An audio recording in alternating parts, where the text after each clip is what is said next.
David Dennis Jr., Sarah Spain, Bill Plaschke. Thanks for being here. This moment last night. Memorial Day. Right there. Are you shooting that three? Crisis of conscience. Open. Are you shooting that three? Bill Plaschke, I know you are. Sarah Spain, I know you are. Yeah. No. I saw them. You may fold on the questioning. Let's go. Ray Allen is taking that three. I'm passing out. David Dennis Jr., you're shooting that three. Onions, baby, onions. You all are. Dennis Scott's taking it.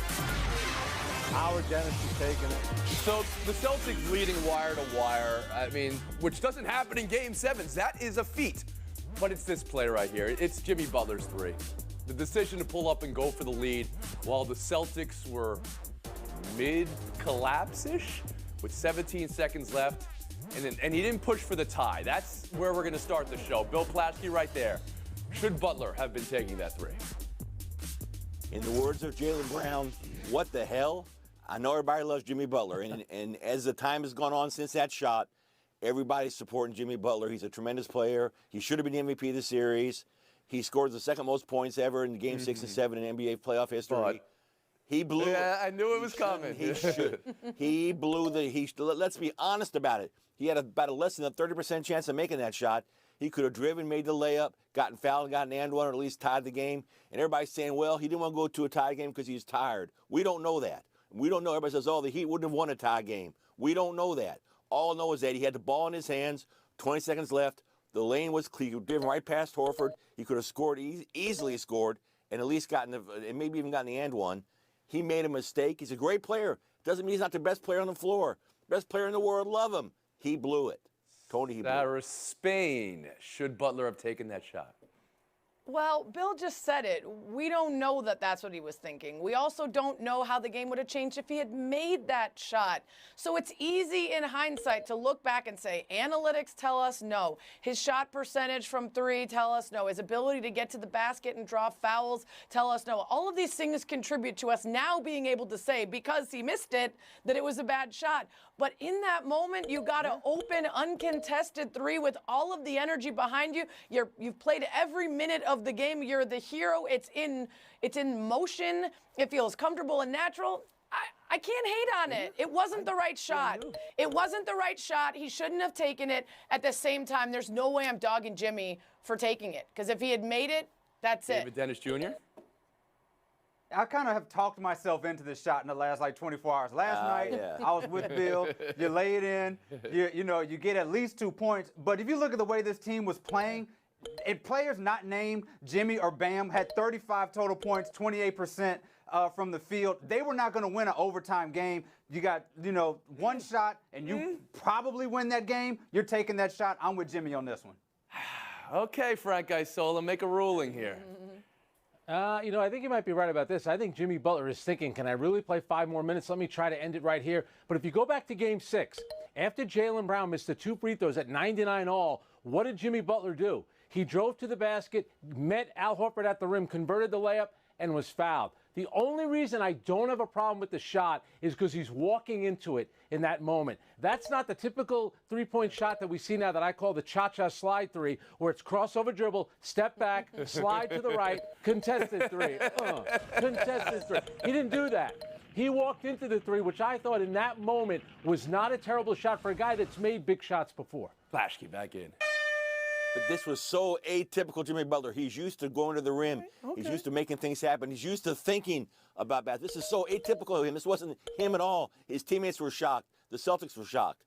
But they're all not saying it now, but they were. So it was that play. Also a little bit earlier, one more play just to hyper-focus on for a second. The Max Strus three-point overturn. Spoelstra said ridiculous. That it was huge in the game. I hear Isola saying it's ridiculous. We'll see which wedding dance he invokes now. Do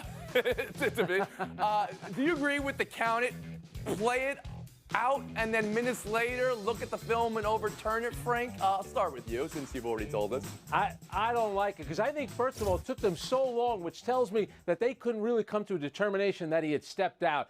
Took too much time. I get it. If the front of his foot is touching the three-point line and you want to review that, that's fine. To me, that's human error that they didn't see what they believed was stepping out. And do you know that if Jason Tatum, for example, had driven baseline and scores on a crazy layup at the rim, but it stepped out of bounds, they're not reviewing that and taking that away. So why are you taking this three-point shot away? I think chalk it up to human error. Game on. Keep playing. Sarah Spin, you're shaking your head no.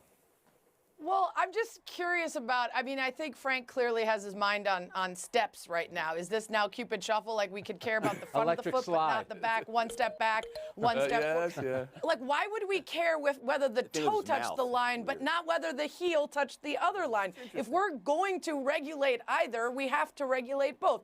I get it. It was a frustrating length of time before it came out, but you had more than a quarter and a half to amend this when you realize that you lost those 3 points. And that screenshot floating around that's about 3 frames before you see his heel get real close or touch, come on, man. You guys know you're sharing the wrong screenshot to try to prove your point. And my guess they has a lot of other replays beyond that. It's frustrating. It's been a rule since 08, 09. It just doesn't happen very often. And in a game like this, it's going to be something you cling to if your team lost, but you had every other play to make up for. But are you sure, Sarah? His heel touched, and it wasn't, you know, my heel's over a line here, but it's gravitating, you know? I didn't see all the replays. That's not my call to make, but it was theirs, and they made it. Bill Plaschke. Yeah, can we just admit at some point the referees blew the call, you play on. They have to, if you don't get it right away, if you don't get it before the first stoppage of play, then you just move on. Yeah. And yes, he blew the call. The right call was made, but the wrong timing was it changed, to me, it changed the whole tenor of what was going on. The Heat were coming back. Suddenly, it was like a dagger. It was like an early third quarter dagger, and that's unfair to the Heat. David Dennis Jr. This is absolutely ridiculous. I could not believe what I saw last night. You cannot take a single-digit game and turn into a double-digit game in Game 7 in the second half. 3 minutes later on a play that is not even conclusive. I saw shadow. There was some shadow there under that foot. I don't know if he stepped out, but it's inconclusive. And it just goes to the point that like we should just NBA on a larger picture, just get rid of the replay. They're making the game longer. They're making calls just as long. Okay, get rid of the whole thing. Still arguing about it. Just get rid of it. Frank Isola, last word. So all of you want a different rule. Quick thing. All of you want a rule that's been existing since 08, 09. You all want it gone. I'm fine with that. I just want to make sure that's what you want. I didn't say that. Everyone wants the rule gone. I didn't say that. But how about this? If Max Strus had caught the ball and his heel was out, hypothetically, then took a dribble and shot it clean, that would not have been overturned. It's because his heel was out on the shot. If he makes a dribble and the referee had originally missed that, that basket would have counted. They can't review that. Again, do we want a rule? 11 minutes left in the third understand quarter. what Frank There was just a said, lot of really. basketball after that. It didn't decide the game, that's for sure. Let's talk about the Boston Celtics now, because this run to the finals, I mean, they were under 500 in January.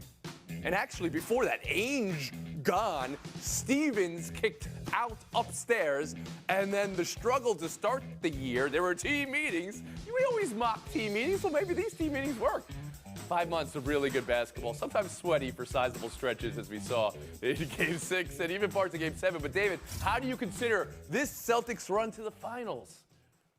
On a macro level, last 5 minutes, Nia Long's husband, Ime Udoka, has done magic work with this Celtics team and getting them where they are now. But is it possible to, like, stumble or backslide into the finals? The Game 6 and Game 7 performances are a little worrying. They outscored by 12 points in the last 5 minutes of those games against a hurt, inferior team. I'm a little concerned about their fourth quarter performances, but overall, tremendous story. Frank Isola. But they also went into Milwaukee and won Game 6, an elimination game on the road. This is about how many people said, oh, you got to break up Tatum and Brown. You don't break up two young players like that. Give the organization credit for that. But here's Brad Stevens, besides Ime Udoka, David mentioned. How about trading a first-round pick, and he got criticized for it, and Kemba Walker in getting Al Horford, a ball mover, defender, leader, everything that you'd want. That's been the guy that's brought this team together, and playing Marcus Smart at point guard. That little move, which nobody really made a big deal about, was huge for the Boston Celtics. Bill Plaschke? How about that trade for Derek White? I mean, that was huge. The Celtics are one of the toughest teams in recent memory. They're the 7 road wins, ties for the most before the finals of any team in playoff history. They're only the 7th team to go to Game 7 in the last 2 rounds before the finals. This is a tough team, and you can't overlook the fact that they stick together. I saw them play the Lakers in January, and they stunk. The Lakers stunk too. Okay, all right. Yes, we've established that. Sarah Spade, please, on the Celtics. Well, I think we're running out of time, so I won't list all the teams that I saw them play against this season. But I will mention that 209 days ago, I said that the Bulls killed them because they had such a All right, thank you. And then they had team meetings, and it looked like everything was going to get blown up. They were reborn. They live again. And it's really incredible to see what they've done. Ime Udoka, too. The other thing I like about this is patience. Not just patience with the young stars together that people were ready to give up on, but a young coach that people were really dogging who has since figured it out. And the adjustments in the postseason, toe-to-toe with someone like Spo is really And impressive. Al Horford, it was said, but now he gets to the finals. What a great career, and was available. And do you know who now has the most games played in the NBA? This current player without making the finals, now that Horford has made it? Paul Millsap's on that list. All right, early prediction before the real prediction. Pre-prediction. Who's the favorite? Yell it out for the NBA Finals. Warriors. No, Warriors. I'm out to play. That's across the board unanimous. Buy or sell on the other side. Game 7, everybody knows the home team has won every game this series. Carolina is the home team. Frank, could it be as simple as that? Who'd you rather be tonight? You know what? I just think the Rangers are the better team. In the last, since losing the first 2 games, they've outscored Carolina 13-5. They have a better goalie in Igor Shesterkin. And I'll tell you what, Zibanejad, in a town where we overrate everyone, that guy's underrated, and he's good enough to dominate this game tonight. David Dennis Jr. Sounds like Frank's taking New York. Are you going with the road team in a series where no one's won a road game? Yeah, I'm going road team here, and it's about the gap in the goalies here. Ranta was benched last game, 3 goals on 13 shots. He looks a little frazzled. The gap between Shesterkin and him is massive, and I don't know if Carolina can overcome it. I'm with Frank on this. This is massive here. I have a stat that is an unbelievable stat. No home team has lost. The first 2 panelists are picking the road team. Sarah Spain, how about you?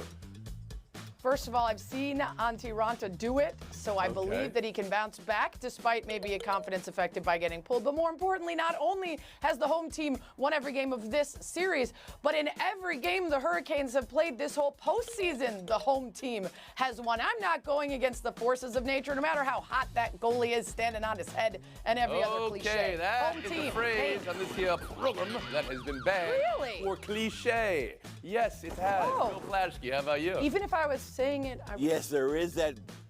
Is Sarah done yet? Thank you, Sarah. With 10 points, it looks like she's about done, yeah. Here's a stat for you. On the road in the playoffs, Shesterkin has a 95% save percentage. He's better on the road than he is at home, and he was really hot at home, 37 saves last game. I'm going with the goaltender. I'm going with Shesterkin. Wow, 3 for the Rangers tonight.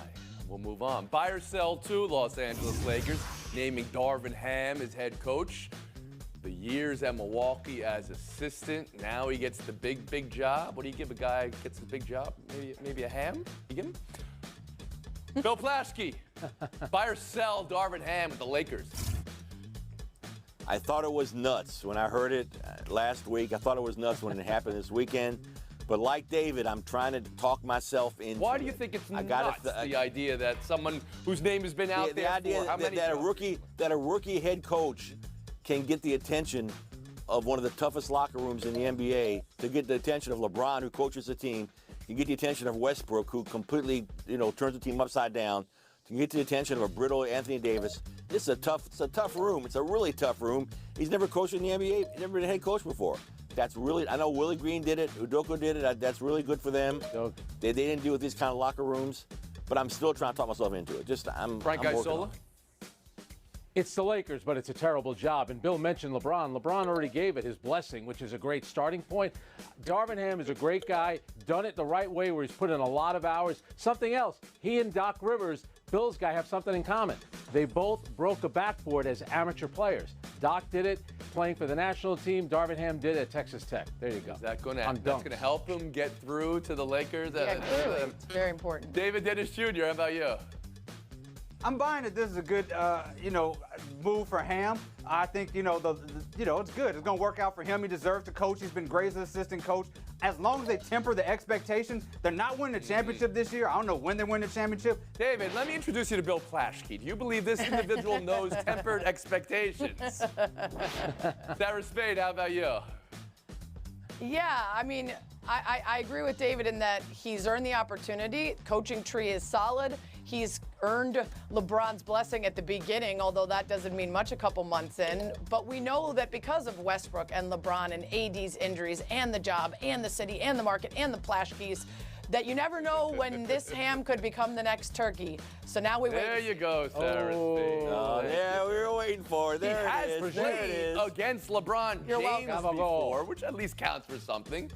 Udoka has played against Steph Curry before in the upcoming NBA Finals, which is an always interesting thing. And I believe he had a winning record against him. We'll move on. Buy or sell 3. Joe Girardi's saying he's not worried about his job. The Phillies, another rough weekend, falling further behind in the NL East. Mets just mashing them. This is a team with the 4th highest payroll in the sport, $233 million. They're 10 back in the division, 5 back in the wild card. Buy or sell worry about this Phillies team and this Joe Girardi job, Sarah Spade. Well, as we know, managers are always honest with us about whether or not they're worried about their job status. So let's definitely take that as a sincere quote from him. I would be worried if I were him. I would be worried if I were this team. Fangraphs has them at 26.5% likelihood to make the postseason right now. It is way too early to be swooning like this and having to tell each. That's interesting. You read that, and I thought, well, 25%, they're still in it. And you thought 25 was like, oh, they're in trouble. I think it's higher than I would have thought for a team that has struggled the way they have. David Dennis. All right, let me tell you a story. 2 years ago, the Nats were down 10 games, out of first place, and May 24th went on to win the World Series. It's not over for this team, but they have to make some decisions right now, especially with Girardi. But they can turn this around with the talent that they have. Isola? Yeah, but that Nationals team didn't have Bryce Harper. This Phillies team does have Bryce Harper. Maybe that's the problem. Not all losses are created equal. And as you know, if it's the Dodgers, if you're losing to the Giants, the Cubs losing to the Cardinals, that becomes a much bigger deal. He keeps losing to the Mets and brutal losses. Those have a much greater impact. Think it's a fireable stage at this moment? Not that, no, but that puts you in jeopardy, 100%. How about you? He's a lame duck, and the players are starting to smell that. They're starting to react to that. They're starting to question it. They're second worst bullpen in baseball since his tenure began. They're last in the league in runs saved this year, so they can't pitch and they can't catch. He's a goner. I think he's a goner. Braves, this stage last year, were under 500 in that ham and eggs division. Washington, years ago, as David said, were under 500. Ham and turkey and lame ducks. Sounds like somebody's ready for a little Memorial Day cookout. Sarah Spade, get there early. David Dennis, thanks for being here today. Plaschke, Isola, Showdown, 2 minutes. Out of all weekend, but I think a bigger picture is how much money are they betting in fantasy football if the guy's willing to hit somebody over it? I think the gambling thing is a big deal in the baseball locker rooms. Baseball needs to look into that. Right, Isola. Yeah, Bill knows this from covering baseball. The 2 biggest days, a lot of times in baseball season, when the bracket comes out for the tournament and that first schedule for the first weekend of the NFL. But I'll tell you what, Pham had said, don't mess with my money. He messed with his own money. He's now suspended 3 games. So was it really worth the one slap costing him 3 games? That's a lot of money. You guys were kind of downers on this, okay? I mean, We should be happy he slapped him? they should be allowed to have a fantasy football fight like all of us. We'll move on. Dominance, Oklahoma softball. Physically. Not undefeated. They're 54-2, though. So they get through Super Regionals, and now that they're worth the Final 8, World Series is about to be ongoing. Oklahoma or the field, Frank Isola. Boy, you're trying to put so much pressure on this team to win every game. But guess what? I'm with you as well. The pressure is on them. I'm taking them against the field. That's how dominant they've been. That's how good they've been. And they got the pitching to hold it up. Bill Plaschke. Of course they're going to win. For 32 of the last 33 years, it's been a home game for them. Why is the Women's College World Series always in Oklahoma City? Why can't they move it around? It's big now. It's huge now. Everybody wants it. They'll sell it anywhere. Move it. Make it fair. University of Oklahoma's in Norman. It's a different city. It's like an East Coast and West Coast elite. Isola FaceTime. Of course, it's that time of the year. All the college sports are winding up. And guess what? The North Carolina women's lacrosse team, they did it perfectly. By beating Boston College, they finished the season a perfect 22-0. and 0. Their senior class went 83-9 and went to 4 Final Fours. For a Maryland guy, it's not easy to say congratulations to North Carolina. That's some impressive run. Maryland's got a lot to celebrate as well. That's true. Go Big On the Red. men's side. On behalf of all of us on our panel, I know we have so many in our families here who have served in the military. Happy Memorial Day and thoughts and prayers for all. And also, Bill Plaschke, this is your last show of the week. Your son, Willie Plaschke, will be married to Alicia this weekend. Have a wonderful time.